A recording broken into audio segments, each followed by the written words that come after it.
Ukrainian drone operators recorded a Russian armored column driving toward Ukrainian armed forces positions under punishing artillery fire and getting destroyed. Russian forces attacking in Ukraine's eastern Avdiivka sector have shifted to massed infantry assaults following heavy, widely confirmed losses last week in tanks and armored personnel carriers, multiple sources reported. Vitaly Barabash, head of the Avdiivka city administration, during a live feed on national television on Sunday evening, said that Kremlin troops had not stopped repeated attempts to gain ground on the battlefield on the outskirts of the Russia-occupied city of Donetsk, but they were running out of tanks and infantry fighting vehicles. Defending Ukrainian infantry was under severe pressure, but holding and hitting Russian attacks hard with drone-controlled artillery strikes and crew-served weapons, Barabash said. A video recorded Friday showed the kind of damage Ukrainian forces have been inflicting on the Russians. The video shows at least 14 Russian armored vehicles apparently forced to drive in single file to pass through minefields behind a mine-clearing tank, attempting to make their way through high explosive and cluster munition strikes. The majority of the force is BTRs, Soviet and post-Soviet military armored personnel carriers. Half are shown to be knocked out or disabled and smoking at the end of the attack, and Ukrainian positions seem intact. A close-up in the 2-minute edited video shows at least 5 Russian infantrymen jumping off a BTR near Ukrainian positions. A Ukrainian anti-tank rocket fired at close range hits the BTR in seconds. Ukrainian military journalist Yuri Butusov on Monday reported that concerted Russian attacks over the past 2 weeks in the Avdiivka sector, in attempted pincer attacks to the west of the city, had gained about 1.5 kilometers, nearly a mile of ground, in a salient about 1 kilometer wide, 0.6 miles. The Russian offensive had stalled at the foot of a mining slag heap some 50 meters, 164 feet, tall to Avdiivka's north, he reported. Russian ground troops were attempting to dig in at the foot of the slag heap under extremely heavy Ukrainian artillery fire and trying to reinforce the toehold with more infantry riding trucks or advancing on foot, Ukrainian media reported. Kremlin forces had by Sunday stopped trying to advance aboard armored vehicles, likely due to very heavy equipment losses suffered over the past week, Butusov said. Russian infantry losses were mounting under continuous Ukrainian artillery fire, he said. Terrain around Avdiivka is relatively open with little cover for large military units to hide, particularly from observation drones. Continuing, intense fighting in the sector has produced a recent flood of Ukrainian drone video of Russian armored vehicles out in the open, on the Avdiivka battlefield, and being destroyed in catastrophic explosions. According to Ukrainian army statements generally confirmed by Russian military bloggers, the Kremlin on October 10th launched a substantial ground offensive in the Avdiivka sector, with the objective of capturing Ukrainian fortifications in the area by surrounding them with armored attacks from the north and the south. The offensive has, according to reports, proved to be one of the most ambitious Russian ground operations of 2023. Ukrainian military intelligence has, reportedly, identified at least 8 major brigade-sized combined arms formations delegated to the offensive, including a Spetsnaz Special Operations Brigade, all under the command of Russia's 1st Combined Arms Corps. Ukrainian military analysts generally estimate the Russian High Command has committed between 300, 600 armored vehicles and at least 10,000 men towards Avdiivka's capture. The last time Moscow attempted a major conventional arms assault in Ukraine, in February 2023, a tank and infantry formation about half that size was cut to pieces, attacking Ukrainian infantry and artillery deeply dug in around the town of Vuhledar. Ukrainian defenses around Avdiivka, the site of the latest Russian offensive push, were first constructed in 2014 to 15 and are counted to be the deepest and strongest fortifications on the entire front. Ukrainian media has identified 4 formations as primarily responsible for defending Avdiivka: the 53rd and 110th Mechanized Brigades, and the 116th and 129th Territorial Defense Brigades. The 53rd is a veteran unit originally raised in Ukraine's western Rivne region in 2014 to repel Russia's first invasion of Ukraine. The 110th is a new brigade formed in early 2023, in part with soldiers trained by NATO instructors. Manpower for the 116th and 129th is drawn respectively from Poltava and Kryvyi Rih residents volunteering for local defense forces. Most of Ukraine's territorial defense brigades send contingents from home-based territories to the Eastern Front to back up regular troops. Russian losses around Avdiivka over the past 3 weeks have been heavy, and by some accounts, horrific. Most independent estimates place total Russian armored vehicle losses since October 10th in the sector at around 200 tanks and infantry fighting vehicles. Ukrainian army kill claims are almost twice that. Butusov reported Kiev's forces were holding under the Russian onslaught, but tiring. Our soldiers are tired from long battles. The Russians also hope that the Ukrainians will get tired of killing them. The defenders of Avdiivka need to be replenished and strengthened in order to be able to gradually give rest to the soldiers during 23 days of continuous combat. The Washington-based Institute for the Study of War in a Monday morning situation estimate predicted Russian attacks at Avdiivka were likely to continue. 24 Russian soldiers from the 12th Guards Regiment were transferred to another unit due to their refusal to go into an assault without documents. This is an older video from spring when the men had issues with supply, which they were afraid to publish. The same men refused to assault recently and were locked up in a basement, then moved between cities and attached to a different military unit. They believe the command is now taking its time to slow down the process that will see them properly trialed to enable sending them into another meat assault before anyone can understand what is going on. Glory to Russia! Уважаемый Верховный Главнокомандующий Путин Владимир Владимирович, мы, военнослужащие войсковой части 31985, 12-й танковый полк, отряд «Шторм», преимущественно мобилизованные и добровольцы, прибывшие из Москвы, Московской области и других регионов. Обращаемся к вам, чтобы разобраться в действиях нашего командования. По прибытию в ДНР нас прикомандировали к 200-й мотострелковой бригаде для выполнения штурмовых задач. Наш отряд понес потери, личный состав и бронетехнику. Нас отправляли и отправляют на выполнение задач без достоверных разведданных, артподготовки, без должной связи. Несмотря на это, личный состав выполнял все поставленные задачи, неся потери личного состава. На все конструктивные предложения личного состава руководство 200-й бригады и ВЧ 31985 не реагирует. Зам командира 4-й танковой Кантемировской дивизии ВЧ 31985 ставит невыполнимые задачи. Уважаемый Владимир Владимирович, просим вас разобраться в данной ситуации.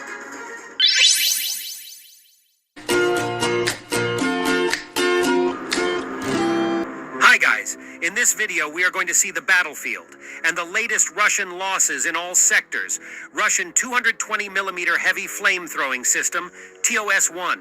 A Sonsipek was vaporized by Ukrainian FPV kamikaze drone of the 72nd Mechanized Brigade together with Shadow Unit in Donetsk region.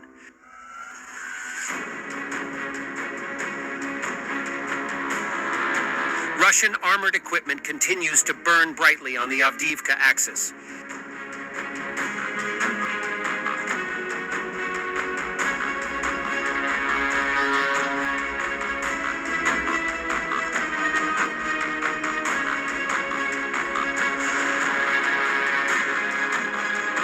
Destroyed Russian T-72B tank with KMT-6 in Marinka, Donetsk region.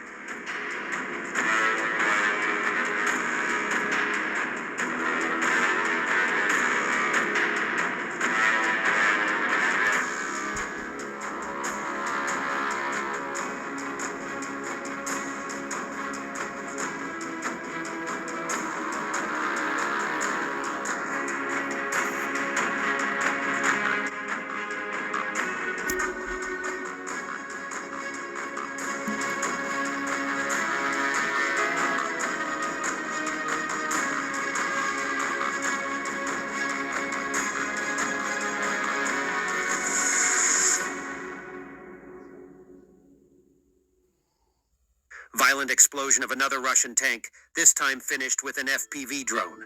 32nd Brigade. Location unclear, probably Kupiansk.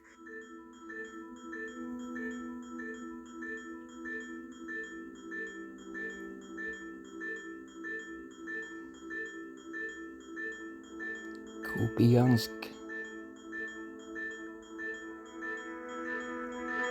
And even Russians are laughing at their tank cages.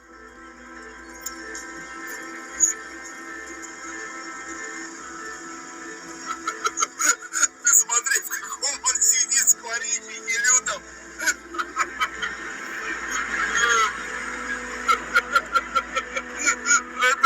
Harvesting in Ukraine in 2023.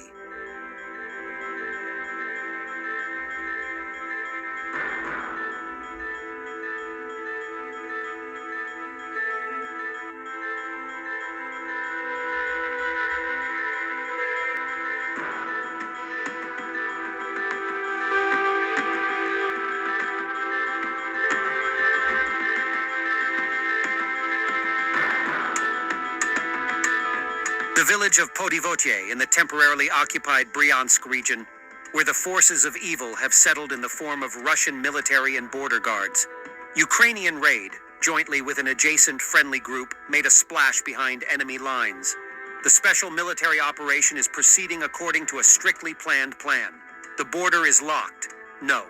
Shared by a Russian fighting on the Ukrainian side.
Playing the role of the caring czar, Putin instructed the head of Kabardino-Balkaria to pay special attention to children of participants of so-called special military operation.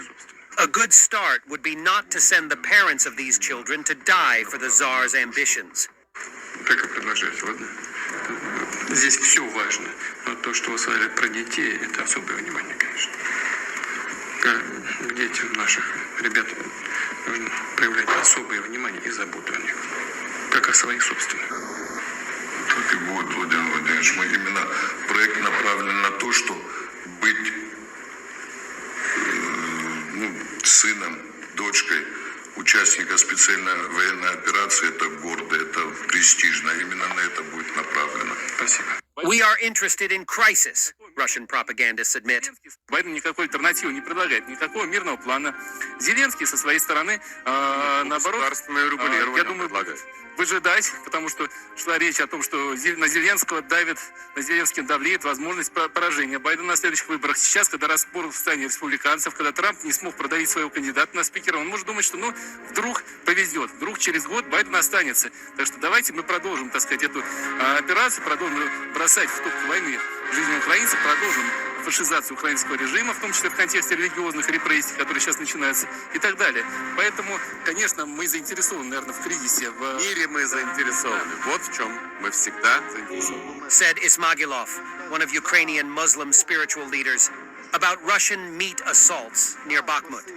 Russia threw soldiers to literally crawl over the dead bodies of the previous batch. The same thing is now happening in the Avdiivka direction.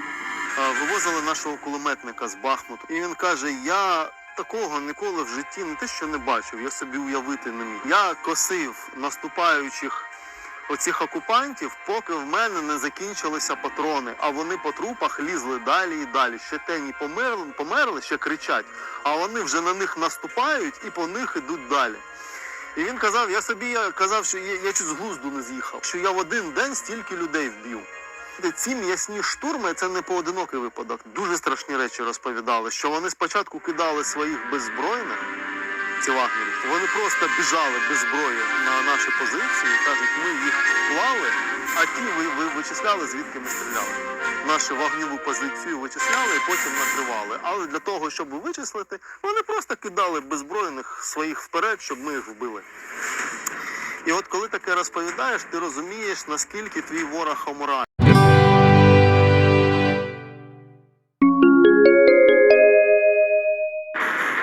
A lot of destroyed Russian armor in this video. Stay with us. In the Donetsk direction, Ukrainian Special Operation Forces destroyed the Russian reconnaissance and fire control radar complex Zoo Park 1.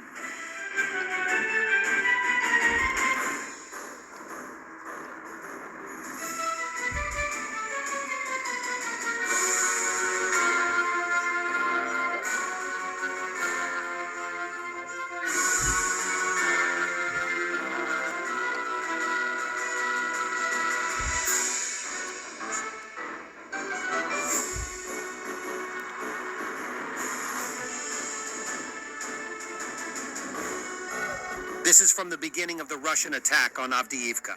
Entire Russian column got decimated.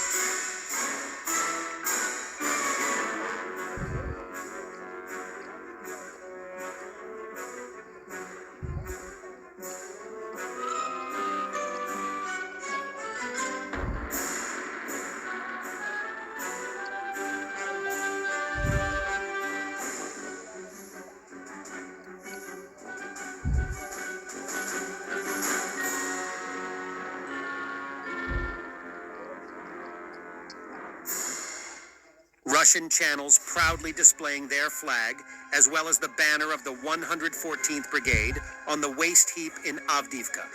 Understandably, no people are seen in the footage. But yes, the second army in the world spent thousands of people to capture a waste heap near a small industrial town. But Ukrainians didn't give them even that.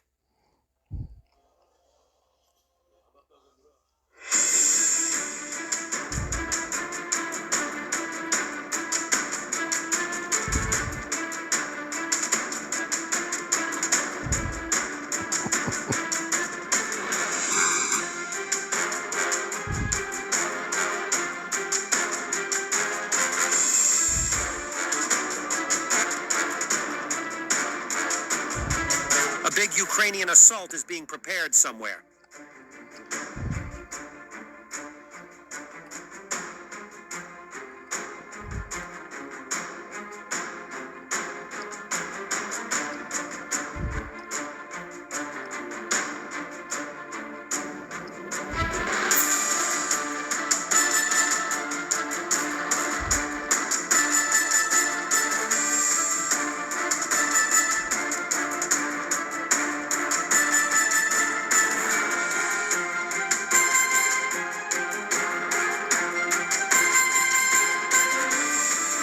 Ukrainian counter-battery fire proved to be an important advantage over the Russian side.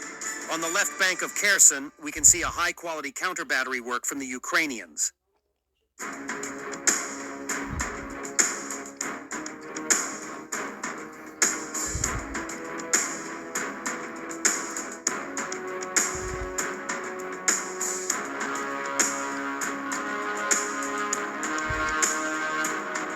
This is a rare footage of a Norwegian British-supplied Black Hornet nano micro drone in service with the Ukrainian Kraken Special Operation Forces Regiment.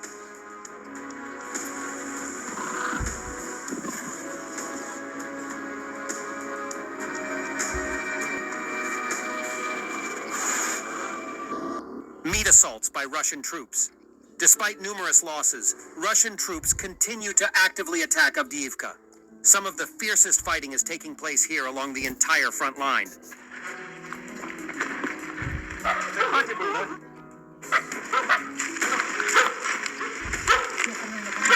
Целый? Вроде как.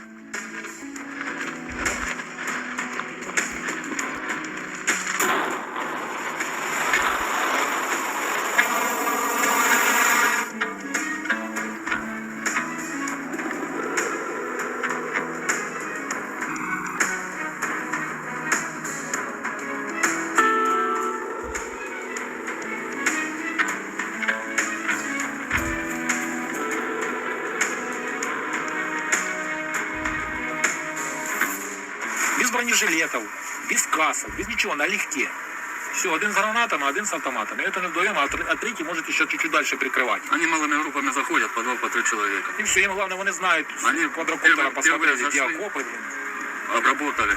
Если их обработали, то значит они заходят, еще одна группа людей тоже. Заходят дальше, работают по нам. Ну, сразу с нескольких направлений.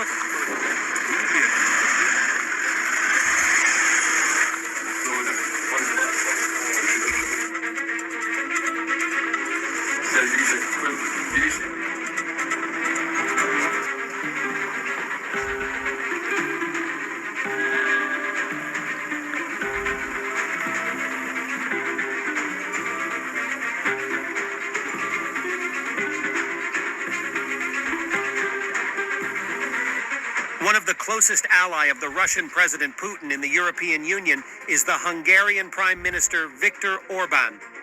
He now compared Hungary's membership in the EU to Soviet occupation of his Hungary during a speech commemorating the anniversary of Hungary's 1956 anti-Soviet revolution. Today, things pop up that remind us of the Soviet times. Yes, it happens that history repeats itself, Orban said at the event, from which all media were excluded except Hungary's state broadcaster. Fortunately, what once was tragedy is now a comedy at best. Fortunately, Brussels is not Moscow. Moscow was a tragedy. Brussels is just a bad contemporary parody, said Orban. But despite Orban's 100% media control, the anti-Russia protests in Hungary are growing. Yesterday, thousands marched to the Russian embassy chanting, "Russia F off."